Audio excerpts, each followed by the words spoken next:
What if Voldemort won at Hogwarts, shattered resistance, and remade the school as his citadel? Let's explore it in this video now. Night gnaws at the shattered ceiling of the Great Hall. Candles hang like stunned fireflies, their light trembling on puddles of potion and blood. Lightning webs through the exposed sky. The green bolt hits cleanly, not deflected, not confused, not returned. The boy falls and does not rise. Breath stops. A bench scrapes. Somewhere, a first year hiccups a sob and clamps both hands over their own mouth. Voldemort lowers the Elder Wand and closes his lipless smile around triumph. It is not the coy grin of a gambler who got lucky. It's the quiet acceptance of a law fulfilled. He reads the moment. He reads the wand and feels no recoil. He is certain its loyalty moved with Snape's death. No schoolboy matters. Nothing in him doubts anymore. The dark mark blooms over the crenellations, bigger than the moon, smoke green and wet-looking. He casts Sonorous without ceremony. This school remembers its master. He does not need Narcissa's lie, because no lie is necessary. No mercy bargain, no smuggled heartbeat, no lullaby word alive, whispered in a forest. The Great Hall breathes out despair. Staff see the new geometry of the night. McGonagall's calculus moves from victory to evacuation, from strategy to triage. In a back room at the Hog's Head, hours later, the ash-streaked faces of the living bend over a pensive. They watch a cliffside tower windstorm, a boy disarming a headmaster at wand point.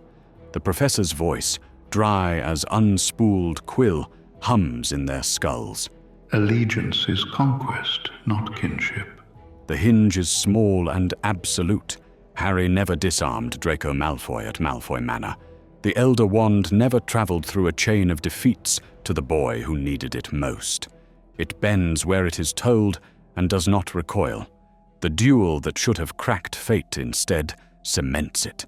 I don't want this. Ollivander does not say all he knows. He folds one secret back into his ribs. And yet, even with the castle gagged by Green, there are words that refuse to die in the walls. Get the children below. However, power that wins a night can still lose a morning. Smoke hovers at knee-height, carrying the raised bump of char and wand burn. The stars beyond the broken ceiling feel too close, like cold eyes pressed to glass. McGonagall's voice cuts the blizzard of murmurs. First years and second years to the basements. Prefects with me. Staff, triage, then barricades. Move. We're not done. We are not done. We are changing the shape of done. Go. Benches right themselves at her wand's twitch. The survivors file like ghosts. Ginny catches Neville's sleeve, squeeze, then vanishes in the current of bodies. On the far dais, a toppled hourglass bleeds rubies across the stone. Lantern hiss. The goat portrait snorts. Aberforth slams a battered kettle onto the plank table. In the middle, the pensive's silver thought smokes up like a spring.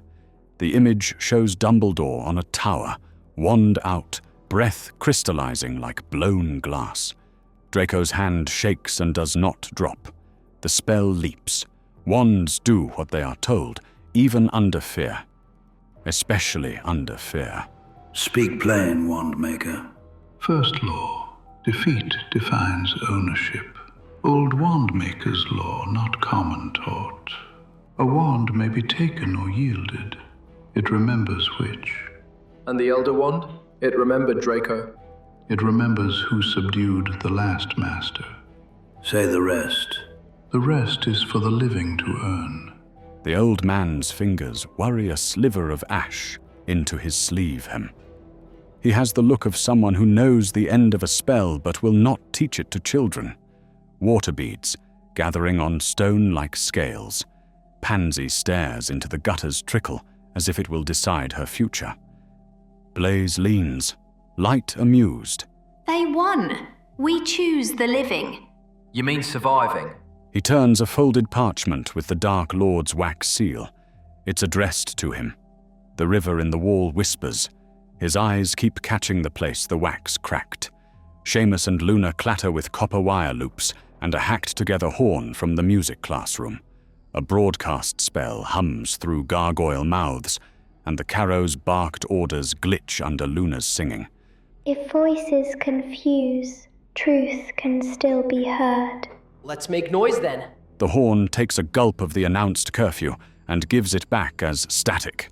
Students slip under tapestries during the mess. Wood creaks like old knees. McGonagall holds a tear vial. Neville stands rigid, jaw square. Water slaps pilings. The pensive shows Snape's final night, a lake of moonlight, a ring split like a tooth, a curse chewing a hand to black. It shows the boy who disarmed the headmaster. It shows how a chain began. We save the living with secrets. We do not resurrect the dead with them. She pockets the vial. Duty builds like frost inside her spine. She swings the boathouse door shut with the heel of her palm. Rafters are charcoal ribs.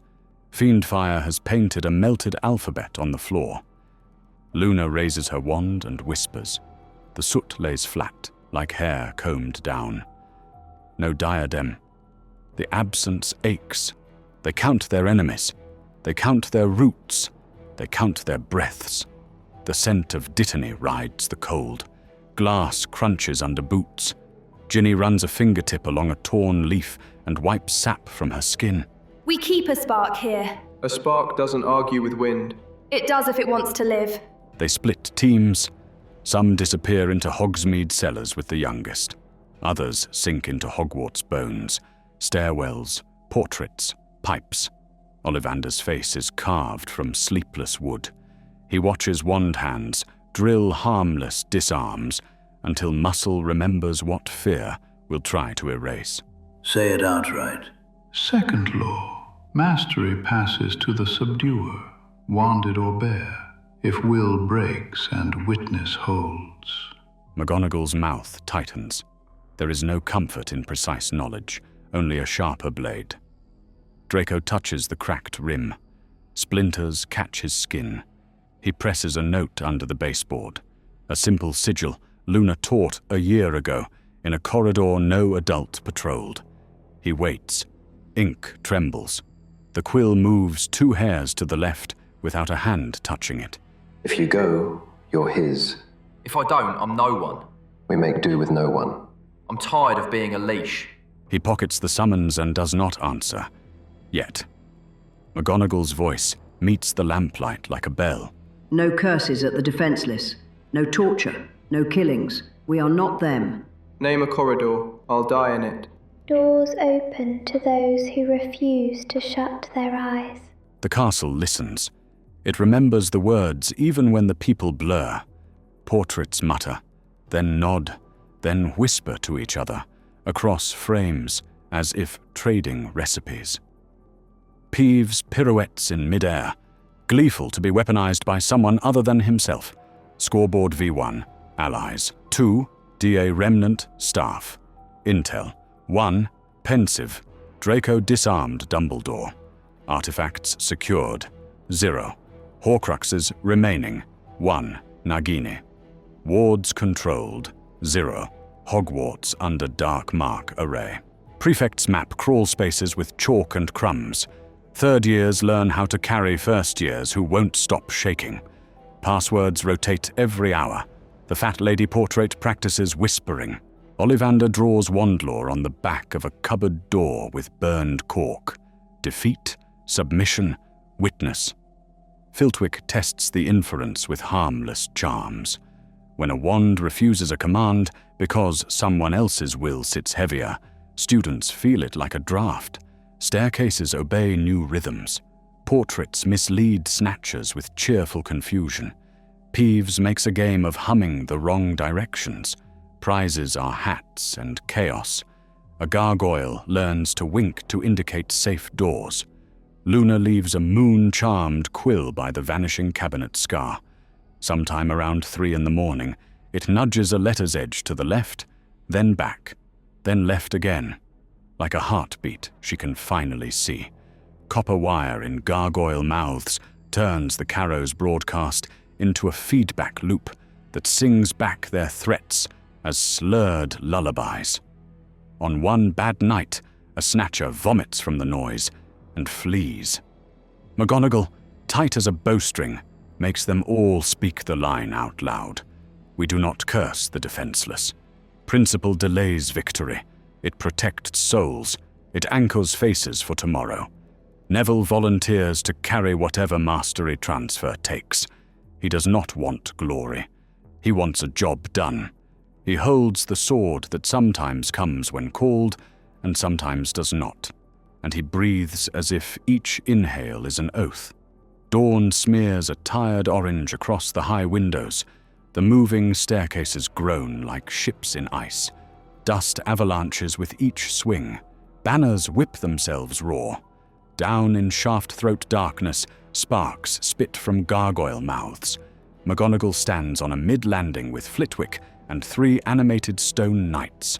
A rope of students coils behind them. Faces pale, robes torn, a choked chorus of breath. Kneel or fall.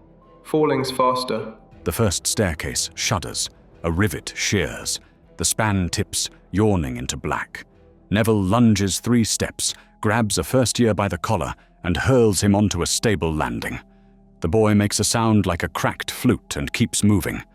McGonagall's wand whips. The balustrade thickens into a bulwark. Then the air freezes. Voldemort steps onto the top landing, as if onto a balcony. The Elder Wand flicks like a baton. 3 invisible wards, protections laid by the founders and mended by teachers over centuries, shatter with a crystalline shriek. The sound crawls down everyone's teeth. Obedience is the oldest magic. His curses lattice with sick elegance. Where they hit, the staircases sag, not broken, converted. Railings transfigure into metal snakes that coil and clamp. The stone knights who came when McGonagall called pause. They kneel. One tilts its helm as if listening to a far drumbeat, the dark mark throbbing overhead. Down. Down now. The convoy surges. A gap opens, a triple landing breach like a missing tooth. The only bridge is a splintered timber halfway free of its pin. In shadow, a pale hand rises. Draco Malfoy flicks his wand once, quick as a flinch. The pin locks. The timber holds. He steps back before anyone with a black badge can see. Luna sees. She does not speak. She lets the new line exist in silence. Flitwick scatters a web of cushioning charms into the shaft. A 7th year takes 2 at a time, gripping a friend's wrist so hard the knuckles bleach. Somewhere below, Peeves bunts a snatcher's helmet with a custard tart. The floor shakes. A side tower fissures like dried bread. Ravenclaw's banner lets go, flutters, and drops into the dark. Someone sobs, "No!" and McGonagall snaps her head around. Look at me. Eyes here. Down. She makes a decision that burns her because it is clean. They retreat from the upper floors. The high ground will belong to the snake's head. The heart will belong to those who refuse it. The convoy squeezes through the last bend. A staircase under them loses the argument with gravity and peels away. The DA throw stunners over shoulders as they run, not to kill, only to buy seconds. At the base, the stairwells align for a breath, every flight pointing inward like great grey arrows at the great hall doors. It feels like the castle itself is being commanded by a will beyond its makers. Not everything that bends is broken. McGonagall looks at the alignment, at the finger of stone pointing them to their fate, and decides to use the command to her own end. To the hall. Regroup. They vanish into the throat of the school. Above, the dark mark pulses like a heartbeat you can see.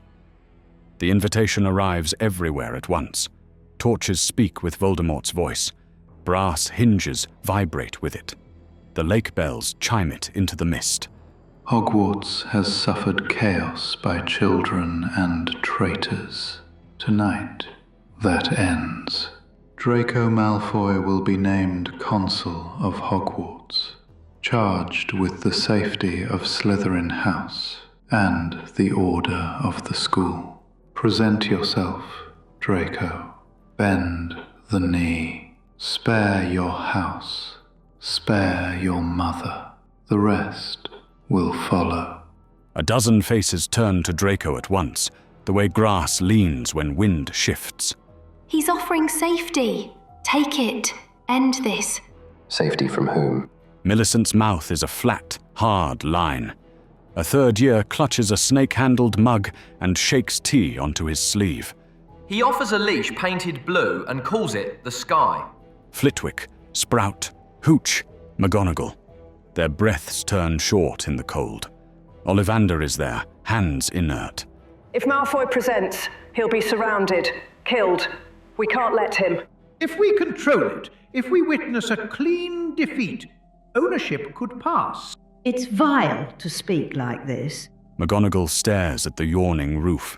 She can count every missing tile by the way the wind feels. We are not savages with better grammar. Neville leans against a cracked pillar. Ginny stands, arms folded, and looks like defiance carved from bark. We don't spend a boy to buy a day. We may spend a moment to buy all of them. Not like this. Every choice is a door. Some doors open into rooms. Some open into other doors. I think this one opens into a mess. That's not helpful. It is to me. We fake it. A show surrender. We keep the boy breathing. Witnessed defeat must be real. Mastery does not travel on theater. Then we make it safe. We box the lion in a cage and call it a fight. Mastery passes to the subduer, wanded or bare, if will breaks and witness holds. His eyes say he has not said everything. They also say he will not. He reads his mother's name in the loop of a D, sees the fine crack in the wax where it cooled too fast. He imagines her under chandeliers, smiling because that is the only thing she has left to sell. I want a country where my name is not a leash. He pockets the letter and chooses a corridor that does not go where it should. We do not purchase tomorrow by spending, children. They will stage a real, controlled defeat. Draco will lose by choice to Neville under witness in a sealed ward. The transfer will slide like weather. They will use the crack. They will try to live inside it. The dark marker ray changes shape. Its edges sharpen like focus snapping. Spears of light drop from it, piercing the oldest wards like skewers through pastry. Corridors shiver. Doors refuse to be doors and become walls. The room of requirement sighs and seals forever. 3 safe routes vanish as if erased off a child's map by a wet thumb. The Carrows drag Seamus and 2 first years into the courtyard at dawn. Breath smokes. A scaffold stands on wheeled legs. It looks like a set piece from a morality play. Eyes ring the stone like coins in a fountain, thrown and gone. Mercy is counterfeit courage. He announces what the morning will be, as if naming it makes it official. Ginny and Luna move like threads through canvas. They smear illusions on corners. A corridor shifts half a turn. A stair adds a step you can't see. Draco's voice appears at Luna's shoulder and does not belong there. Left archway, second torch, now. He slips a small silver key into Ginny's palm. It is warm with his fear. Neville nods from the edge of the square, jaw set. Shields up, move. They break the performance at the moment the crowd leans in. McGonagall transforms the scaffold's iron into soft rope that slaps the cobbles like wet eels. Flitwick snaps chains like dry spaghetti. The DA swarm, not killing, only stunning, binding, blinding. A wave of green tries to meet them. A wave of red refuses to be blood. They get them out. Seamus is walking, but the first years turn into folded birds in Ginny's arms. Luna lays a soft hand on a cheek with a bruise and hums something that could be a childhood song if you needed it to be. Trust returns like a taste you'd thought you lost. It settles on Draco like stinging rain. He stands with them, hating himself, hating that his help matters, unable to stop. Interesting. The dark mark spears retreat. The morning breathes. The clock in McGonagall's head keeps ticking. They draw the plan on the staff room table with char and chalk and wand scratches. The Great Hall will be a sigil field, house crests aligned to eat or amplify spell currents. The enchanted ceiling, broken, will be made to listen. Filch grumbles as benches become barricades and tables become ramparts. Sprout stakes, house runes into the flagstones with roots that dart and drink. Blaze and Pansy run loud decoy drama in the Slytherin common room, while Draco slips down a servant's postern that smells like old onions and lake damp. McGonagall coaxes staircases into a 4-minute pattern that will pen Death Eaters outside the hall if they arrive on time. Peeves is bribed with a full-size wardrobe to tip onto someone's head. Neville stands under the broken sky and rolls his shoulders. Luna tapes escape routes on his forearms with strips of old parchment like bandages. He breathes. Aberforth waits by the boats with his jaw set, the lake flat as a coin under dawn. If the hall becomes a grave, he will carry children into the mist anyway. Witness must hold. Yield must be real. We cannot lie to the law and expect it to defend us. Then let's make it real and leave before it kills us. Scoreboard V2, allies 2-4. DA, Remnant, Staff, Draco, Aberforth's network. Intel 1-2, second law explicit. Artifacts secured. 0. Horcruxes remaining. 1. Nagini. Wards controlled. 0-1. Great Hall sigil field temporary. The Great Hall resembles a map of a sky that never existed. House sigils glow underfoot in lines that meet at the center. Lion, badger, eagle, serpent, each drawn in firm hand. The ceiling, attuned to weather, now listens to design. Constellations grind into new alignments like teeth. The black lake throws back the starlight through broken doors to the east, turning the floor into a shifting mirror. Ollivander stands at the edge of a privacy ward that hums like a nerve. Inside, Neville and Draco face each other. If I fight badly on purpose, it may not count. A poor duel can still be honest.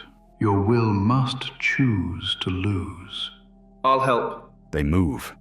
It is not graceful. It is not a dance. It is two boys deciding to be men under a ceiling that holds the weight of stars. Draco throws a disarm. Neville turns it. Draco risks a hex hard enough to leave a mark because he understands lines. Neville takes it on shoulder meat, grunts and presses. He pins Draco with a wrestler's patience and a gardener's stubbornness. Draco's breath bursts once. He makes a decision. He yields. I yield. Witness holds. It is a sensation without light. The wandlore does not crack or clap. Something in the room tilts a degree cooler, as if a door opened onto snow. Neville's hand feels heavier on the hilt of the sword, even though the sword is not in his hand. A door bangs wide. Death Eaters hit the temporary trap of stairs that McGonagall laid, and for 4 minutes the castle is a maze that sings refusal. Then the trap fails, by design. They pour through, black and eager. Voldemort enters at a strolling pace, as if the hall were his drawing room. His eyes flick to Draco in the ward, to Neville beside him, to the wand in his own hand. The Elder Wand weighs nothing. He raises it. The first volley sputters. Not failure, reluctance. Spells buck like horses, sensitive to a scent. He lowers the wand, amused. You think reluctance equals rebellion? Stand behind me, all of you. McGonagall barks orders like notes. Flitwick flickers spells that bend light around people like cloaks.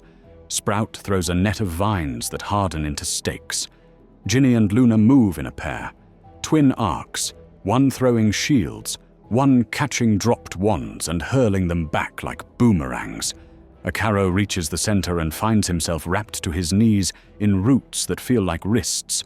He drops his wand with a squeak and sits down as if at a picnic. The ceiling grinds. Stars shift. Voldemort looks up, then laughs, a sound that empties cups. He pockets the Elder Wand as if pocketing a handkerchief and draws his U-wand like a habit you never quit. He begins to speak, not in English, but in something the hall remembers from before the founders had names. Serpentes in astris, nodi in ordine. The constellations answer. Lines of force drop like chains. The Gryffindor sigil lane that amplified red turns dull as tin. The Slytherin lane brightens like spit-polished jade. The badger's steady hum wobbles. The eagle whistles like a kettle. Nagini slides onto the dais in a coil of gleam and muscle. The light slurs along her scales as if reluctant to leave. The hall smells briefly of cut grass and old bones. McGonagall pulls 3 first years under her in a tight triangle of protection. A bolt she didn't see coming nails her in the ribs. Air leaves her in a dry bark. She keeps the children intact with a transfiguration that turns a butchered table into a hard, domed shield. Boats were a fool's hope. Come on then. The water, called by the ritual geometry of the ceiling, pushes into the hall like a quiet army.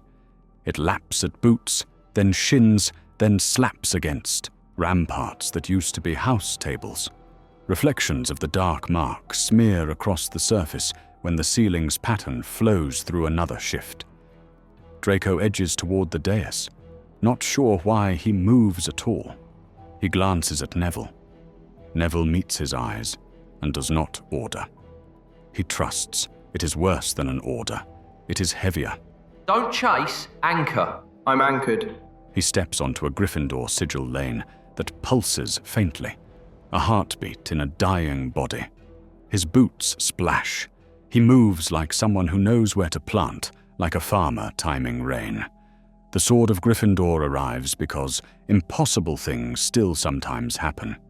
It lands in his palm with a solidity that answers a question. There is no music, no glory, just wait. He goes for the serpent. Voldemort smiles. It is not joy, it is diagnosis. Wands are tools. Will is empire. The ceiling descends. Constellations flatten into overlapping discs of light that slice the air. Neville runs with the rhythm, counting beats, reading gaps as if they were furrows in soil. Luna sees his intention and ricochets a fallen crest tile off a levitation to shift a disc half an inch. Flitwick snaps a charm that throws a Death Eater back into a corner where he will do no more harm than a coat rack. The window arrives. It is thin, the kind of thing you feel more than you calculate. Neville commits. The sword cuts the light like water. It touches scale. It bites, but not deep enough. Blood beads thick as oil.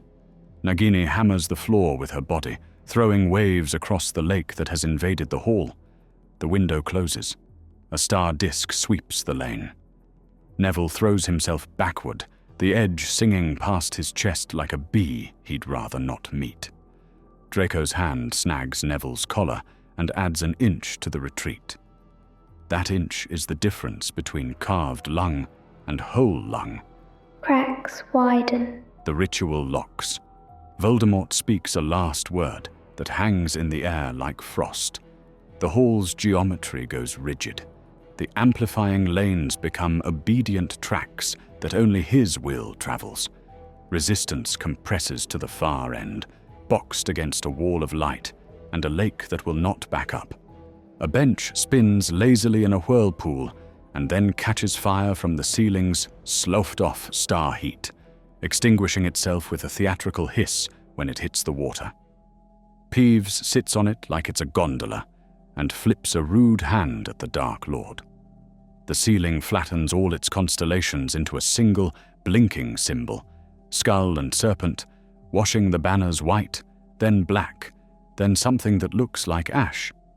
It is beautiful the way a cliff is beautiful when you are falling from it. You mistook a crack for a chasm. We made one. And I bridged it. For a second, through the rigid ritual, the Elder Wand shivers in his pocket like a horse biting the bit. He pats the robe as if soothing a restless pet. The DA do not break. They fold, they hinge, they put their backs to each other and keep eyes forward. McGonagall, leaning against her dome, smiles with one corner of her mouth and looks for the children with her eyes. Sprout presses a hand into the water and whispers something that makes a root snake from a crack in the floor to trip a Death Eater for the 20th time. Flitwick hums. He always hums when he needs to think faster than fear. The Black Lake breathes in the hall like a second lung. The green mark hovers above like a verdict already written. No more spells. Not the killing ones. Not now. The ritual's geometry has ended motion in the way ice ends a river. Voldemort steps forward, because no one can stop him without breaking the vow that makes them bearable to themselves. He looks at Draco. The boy kneels. This is not the kneel of a servant. It is a man trying to turn his own collapse into a door. I beg clemency for Professor McGonagall. It is a strange sentence to hear from a pure-blood heir with ash in his hair. It is stranger to watch it land. Voldemort tilts his head. For the sake of restraint within the blood, granted, she will instruct obedience. A living lesson is better than a legend. McGonagall's wand is taken. She is escorted to a tower with wide windows and no stairs. She has children with her. She teaches them to name things. What stone is called, what water is, how to tell north by your own shadow. Neville is dragged to the dais and sentenced, not dead, which the hall expects, but to Azkaban with a curse that binds his sword hand against his chest. Voldemort delivers the line like a playwright tired of people missing the point. Let hope watch itself rot. It is theatre, but it spares lives. Children shuffle past under snatcher eyes and leave the hall breathing. Some drop hands onto the backs of others as they go. No one speaks above a whisper. Alecto and Amicus become high inquisitors with waxed seals and grins. A board member with a weak chin is named headmistress to soothe headlines. Draco is given prefect marshal, which in practice is a leash disguised as a laurel, paper authority that requires constant reporting. Hogsmeade learns curfew by the sound a door makes when you touch it at the wrong time. The Ministry's lobby turns into a registry of blood status and wand permits, where hope lines up to be stamped. Ollivander gathers his secrets. He knows the Elder Wand hesitated. He knows hesitations can be widened. Portraits talk like old women by windows who saw a face under a hood and will never stop arguing about whose face it was. McGonagall hums fragments of the school song under her breath in the tower. First years mouth the strange words after her, because names are power, and memory is a shield. Mercy is a doorway, not a flag. The castle does not forget. That's our theory. One disarm that never happens, and a wand's old law turns Hogwarts into his fortress. Now follow the next fracture in fate. What if Harry refused Gryffindor and joined Slytherin?